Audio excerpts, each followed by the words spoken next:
Happy Makar Sankranti. आपको मकर संक्रांति की हार्दिक शुभकामनाएं। मकर संक्रांति की कथा। मकर संक्रांति के दिन नदी या गंगा सागर में स्नान करने की परंपरा है।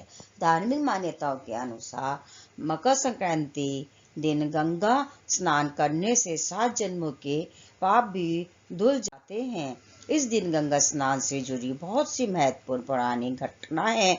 मकर संक्रांति के दिन ही मां गंगा ने राजा सागर के 60,000 पुत्रों को मोक्ष प्रदान किया था।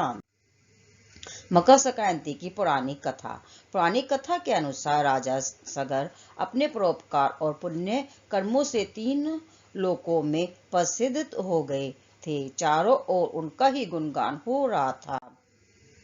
इस बात से देवताओं के राजा इंद्र को चिंता होने लगी कि कहीं राजा सागर स्वर्ग के राजा न बन जाए। इसी दौरान राजा सागर ने अश्वमेध यज्ञ का आयोजन किया। इंद्रदेव ने अश्वमेध यज्ञ का घोड़ा चुराकर कपिल मुनि के आश्रम के पास बांध दिया। अश्वमेध यज्ञ का घोड़ा चोरी होने की सूचना पर राजा सागर ने अपने सभी 60,000 पुत्रों को उसकी खोज में लगा दिया। वे सभी पुत्र घोड़े को खोजते हुए कपिल मुनि के आश्रम तक पहुंच गए। वहां पर उन्होंने अश्वमेध यज्ञ का घोड़ा देखा। इस पर उन लोगों ने कपिल मुनि पर घोड़ा चोरी करने का आरोप लगा दिया।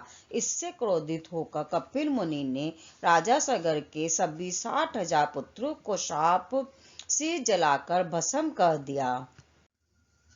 यह जानकर राजा सागर भागते हुए कपिल मुनि के आश्रम पहुंचे और उनको पुत्रों को क्षमा दान देने का निवेदन किया। तब कपिल मुनि ने कहा कि सभी पुत्रों के मोक्ष के लिए एक ही मार्ग है। तुम मोक्षदायिनी गंगा को पृथ्वी पर लाओ।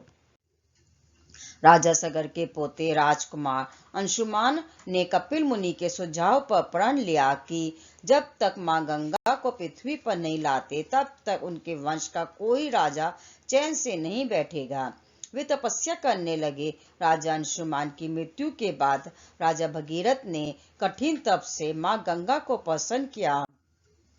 मां गंगा का वेग इतना था कि वे पृथ्वी पर उतरती तो सर्वनाश हो जाता। तब राजा भगीरथ ने भगवान शिव को अपने तप से प्रसन्न किया ताकि वे अपनी जटाओं से होकर मां गंगा को पृथ्वी पर उतरने दें, जिससे गंगा का वेग कम हो सके। भगवान शिव का आशीर्वाद पाकर राजा भगीरथ धन्य हुए। मां गंगा को अपनी जटाओं में रखकर भगवान शिव गंगाधर बने। मां गंगा पृथ्वी पर उतरी और आगे राजा भगीरथ और पीछे पीछे मां गंगा पृथ्वी पर बहने लगी।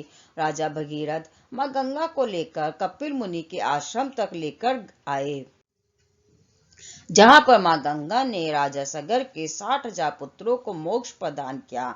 जिस दिन मां गंगा ने राजा सागर के 60,000 पुत्रों को मोक्ष दिया उस दिन मकर संक्रांति थी। वहां से मां गंगा आगे जाकर सागर में मिल गई। जहां वे मिलती हैं वह जगह गंगा सागर के नाम से प्रसिद्ध है। धार्मिक मान्यताओं के अनुसार मकर संक्रांति को गंगा सागर या गंगा नदी में स्नान करने से मोक्ष की प्राप्ति होती है और 7 जन्मों के भी पाप मिट जाते हैं। यह थी कथा मकर संक्रांति की। आप सबको हार्दिक शुभकामनाएं मकर संक्रांति की।